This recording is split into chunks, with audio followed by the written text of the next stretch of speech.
est-ce que Doug Saga peut draguer la copine à son meilleur ami? Non, mais pour savoir, pour qu'un homme drague la copine à son meilleur ami, c'est la fille d'abord qui fait les jeux de phare. Donc, si elle fait les jeux de phare et qu'elle remplit les conditions, on peut draguer. Voilà. Il était l'homme qui a révolutionné la musique ivoirienne, le créateur du coupé-décalé, un artiste au charisme inégalé. Mais en 2006, tout bascule. Doug Saga s'éteint à seulement 33 ans, laissant derrière lui un immense mystère. Que s'est-il réellement passé? Aujourd'hui, nous revenons sur la mort tragique de ce génie du showbiz africain. Avant de parler de sa disparition, revenons sur l'homme qu'il était.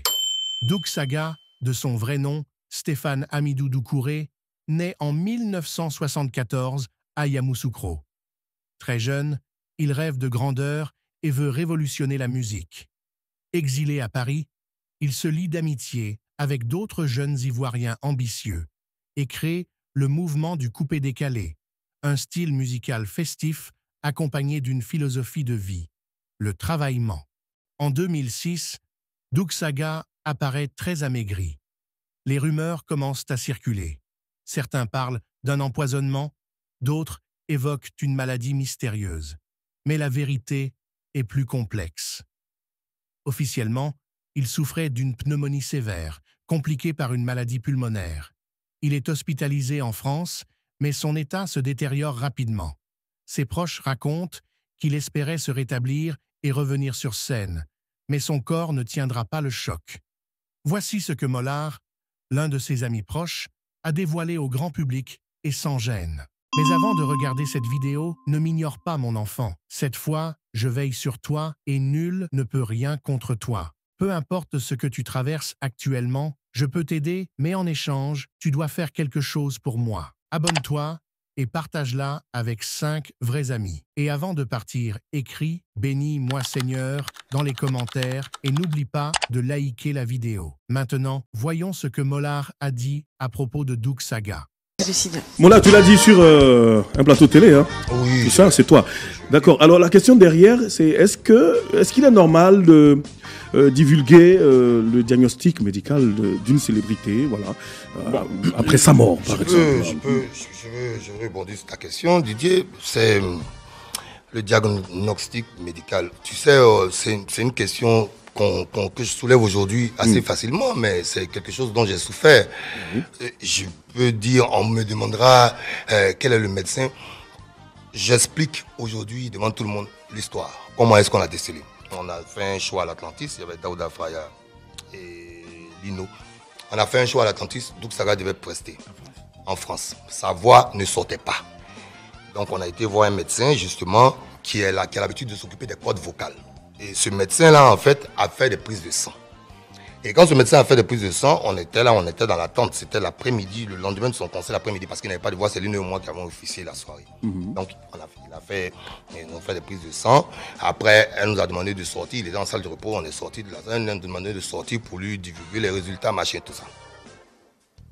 On est sorti de la pièce. Il a dit non, c'est mes amis, ils peuvent rester, tout ça. Il faut qu'on discute, il faut qu'on parle.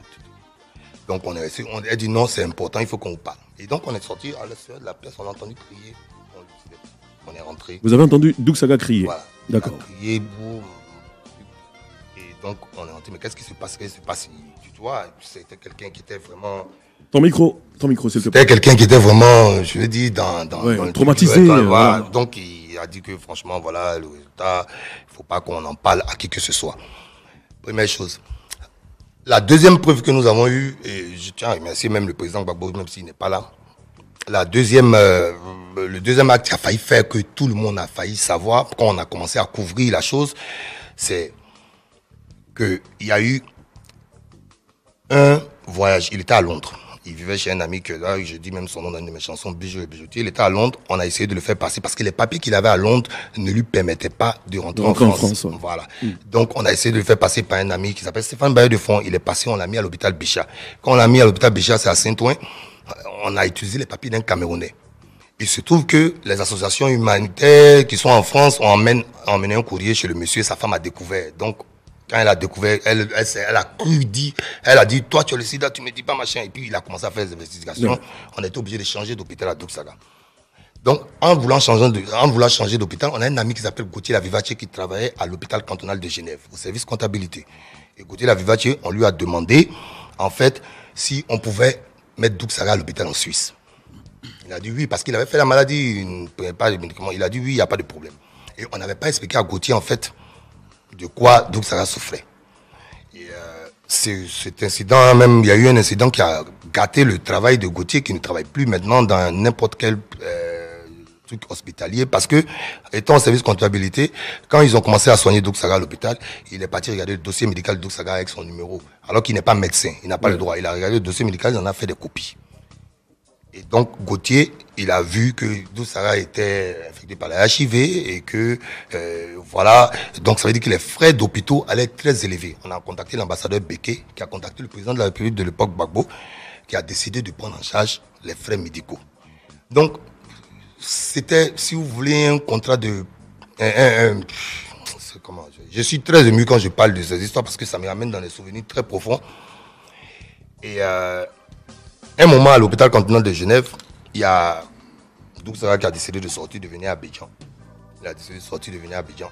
Je ne sais pas pour quelle raison. Il a dit non, bon, je suis en forme maintenant, je peux me promener, je suis en bonne santé, il n'y a pas de problème, oui, je vais venir. Il est venu à Abidjan. On a tout fait pour ne pas qu'il vienne, d'où des dissensions entre moi et certaines personnes. Je ne citerai pas de nom ici. Il est rentré, sachant qu'il n'avait pas vraiment de structure adaptée et qu'il n'allait pas prendre ses médicaments parce qu'on le connaît, c'est un têtu, c'est quelqu'un qui est entêté. Quand il est en forme, parce qu'il a fait la maladie une fois, deux fois, quand il se remet d'aplomb, il jette les médicaments, il ne les prend pas. Et donc, nous, on avait peur pour lui, et non seulement pour la honte que ça pouvait représenter, parce qu'à l'époque, on réfléchissait en termes de honte aussi. On se disait que c'était une maladie de la honte, oui. D'accord, donc je veux dire, bon, là on a bien compris, il a la maladie, il fait la maladie et tout, mais est-ce normal de le dire? Est-ce que tu avais une pression, tu avais des raisons particulières d'évoquer ça sur les médias? En fait, c'est ça la question. Est-ce que c'est normal? Oui, mais moi je trouve que c'est normal. Tu sais, s'il y a quelqu'un qui est bien placé pour évoquer, depuis les premiers jours, tu nous as aidés au funérailles, tu es venu présenter gratuitement, tu as évité même qu'il y ait des conflits entre nous. Gauthier Lavivace, il est venu tout en larmes. C'est-à-dire qu'il voulait donner les papiers à la presse. Il y a plein de choses. J'ai été insulté. Oui. Mais j'ai attendu 6 ans. Attends, on m'a traité d'assassin avant. Est-ce pour cela, justement, est-ce pour cela que toi aussi tu as décidé de... Non, mais moi je suis quelqu'un de mature. Je porte l'information parce que, si tu veux, il y a quelque chose qui m'a choqué. J'ai été en concert au Mali. Et puis, c'était dans le cadre d'une association humanitaire. Et puis, j'ai été voir des malades. J'ai été voir des malades du sida qui n'ont pas accès à leur famille. Leur famille ne les rejette complètement et totalement. Je me suis dit que, en tant qu'artiste, en tant que porte-voix, il faut que j'en parle. Mais le meilleur exemple pour en parler, c'est Stéphane. Parce que les gens veulent en faire un secret, mais le sida n'est pas une maladie de la honte. Je le dis, je le répète, c'est pas une maladie de la honte. Il y a des maladies qui tuent plus que ça. Et donc, voir des gens malades qui sont rejetés, je te dis, qui n'ont pas d'aliments parce qu'on sait comment ça se passe dans nos... D'accord, Moula, à un moment donné, tu as été accusé et tout a failli même être lynché à Ivosep, tout ça. Mais est-ce que c'est pas ça qui t'a poussé finalement? Non, c'est pas ça. À dire, bon, il faut que je dise la vérité. Enfin, si. Tu sais, je vais t'expliquer. Voilà. Il faut que j'informe tout le monde pour me dédouaner complètement, voilà. Non, pas pour me dédouaner, parce que j'étais même pas en recherche de promo.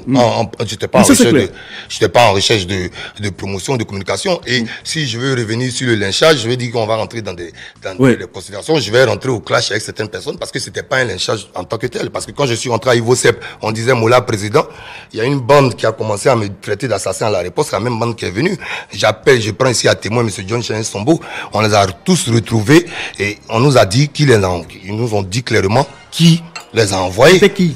Et non, je ne suis pas là pour citer. C'est passé. Je suis désolé. Quand tu es venu à cette émission, tu as dit que tu n'as pas la langue. Oui, mais je veux dire, je passe sur certaines choses. Vous pouvez demander à John Chan, il vous dira. Et même juste après cet événement, c'est le seul qui m'a tenu une caméra, comme il y avait son émission Tonnerre, qui a tenu la caméra, qui a dit que bon, on va te dédouaner devant le public.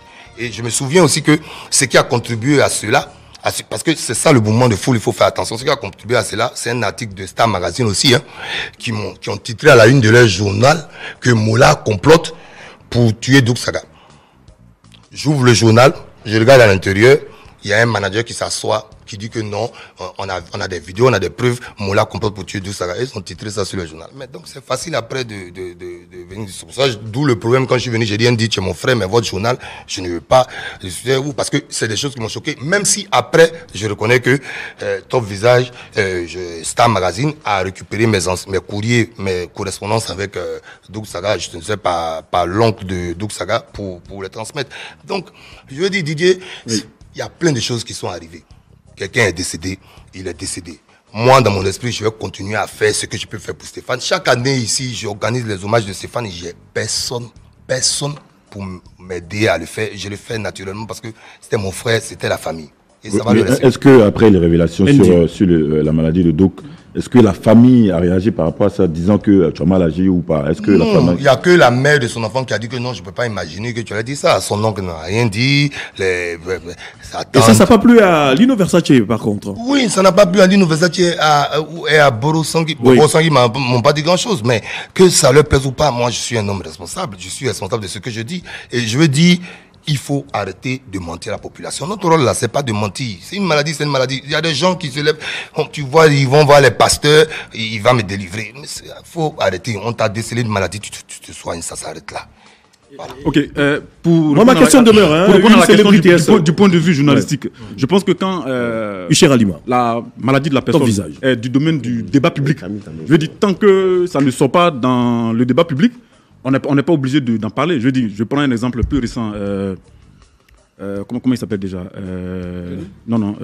Fatigué, comment il s'appelle Caprio.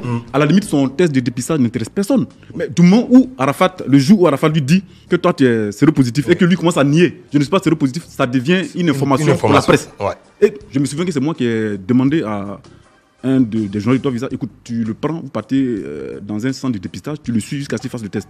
Le gars, il a fait le test, il m'a ramené les résultats, mais il n'y avait pas son nom. Il dit, mais tu retournes parce que ça ne prouve pas que c'est lui. Tu retournes là-bas, tu vois la dame, le médecin en question qui a fait le test, et tu nous ramènes le résultat avec son nom.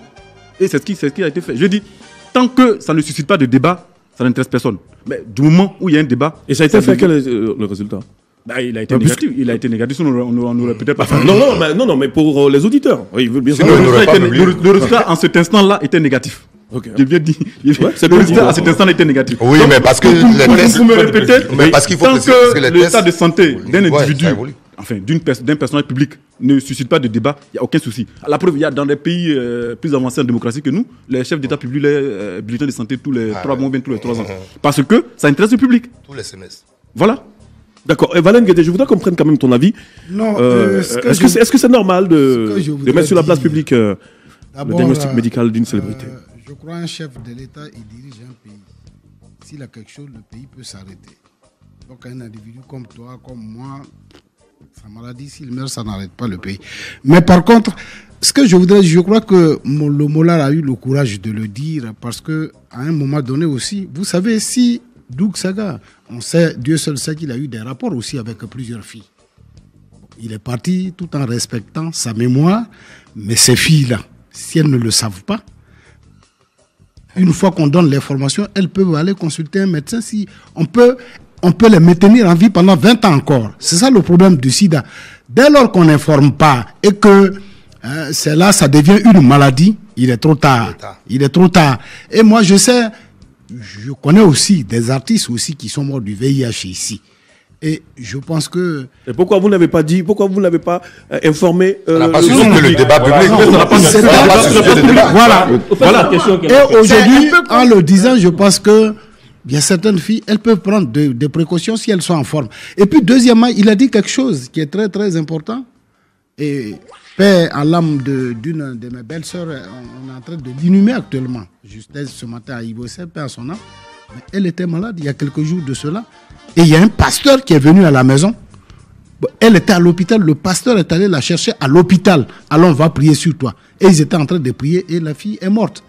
Et il y a des choses comme ça, de la maladie comme le VIH-Sida ou autre, on ne prie pas. Est-ce que tu trouves normal, finalement? Qu'est-ce que je retiens? Tu trouves normal? Écoutez, aujourd'hui, il y a des personnes que moi, je connais, le nom de Chantal Taïba, que je connais très bien, revient de manière récurrente. Je n'affirme pas. Je n'affirme pas. Et d'autres personnes, si tel a été le cas, elles peuvent prendre des dispositions. L'information que tu personnes avec lesquelles je savais avec qui il avait une relation. Elles ont tout été informées bien avant qu'il décède. Celle que je connaissais. Ça, je peux... Tu l'as fait comment? J'ai prévenu par téléphone, je ne suis pas allé voir tout le monde. J'ai dit que va faire ton test. Parce que, voilà, on vient de déceler quelque chose. Et puis, de toute façon, on en vit.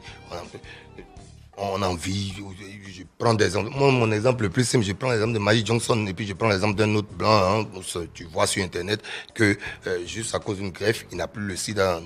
Il n'est plus séropositif. Parce qu'il y a une différence. Je vous dis, Stéphane, vous voyez ça traîner en longueur, tout simplement. Mais parce que être séropositif et être sidéré, c'est pas pareil. Il a fait la maladie 3 fois. Donc, son système immunitaire n'est truc. Mais les gens qui sont...